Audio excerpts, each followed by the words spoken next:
Do you know how much water and plastic you waste going to the bathroom every day?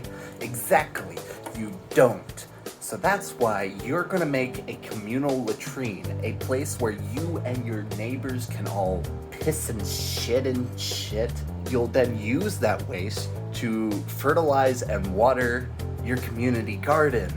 You feed the plants feed you. Nature, baby.